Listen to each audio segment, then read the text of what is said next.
غور سے سنیے، لکھا ہے وہ کٹھے رہ رہے تھے، کٹھے عبادتیں کرنا، کٹھے قربانیاں چڑھانا، اور ایک ہی جگہ پہ رہ کر ایک ہی مذہب کو دونوں نے مل کر بنانا۔ اس وقت جو مذہب بنایا جاتا تھا وہ پتھروں کا بنایا جاتا تھا، اور پتھر بڑی پتھروں کو دور دور سے کلیکٹ کرنا، اور ایسے پتھر جن کے ساتھ کوئی ہتھیار استعمال نہ کیا گیا ہو، یعنی وہ پتھر جو پہاڑ سے خود بخود جدا ہوا ہو، ان پتھروں کو جس کے ساتھ چھینی استعمال نہ کی گئی ہو، یعنی ایسے پتھر جو خود بخود ٹوٹ گئے ہو، ان پتھروں کو اکٹھا کرنا یہ لوط اور ابراہیم دونوں مل کر کرتے تھے۔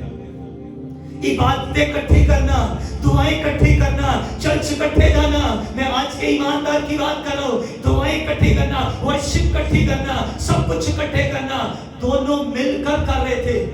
لیکن کلام میں لکھا ہے لوط جو ہی الگ ہوا، لوط کے جدا ہونے کے بعد اسی ٹائم خدا کے کلام میں لکھا ہے کہ خدا نے ابراہیم سے کہا اپنی آنکھیں اٹھا اور دیکھ، کلام میں لکھا ہے کہاں میں دیکھ، مشرق کی طرف دیکھ، مغرب کی طرف دیکھ، شمال کی طرف دیکھ اور جنوب کی طرف دیکھ۔ خدا کہتا اپنے چاروں طرف نظر دھڑا، یہ ساری زمین تیری اور تیری اولاد کی ہے۔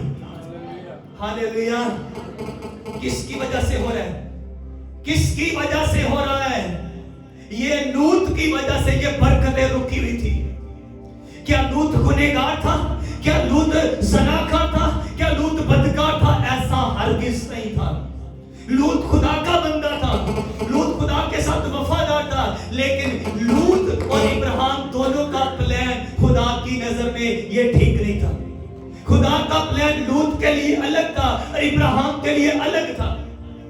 کئی دفعہ ہم اکٹھے رہنا پسند کرتے ہیں، کئی دفعہ ہم کچھ لوگوں کے ساتھ، وہ لوگ جو آپ کے لیے صحیح نہیں ہیں، وہ لوگ جو آپ کے لیے درست نہیں ہیں، جو وہ لوگ جو آپ کے لیے باعث برکت نہیں ہو سکتے، خدا ان کو آپ سے دور رکھنا چاہتا ہے اور انہیں دور رکھیں۔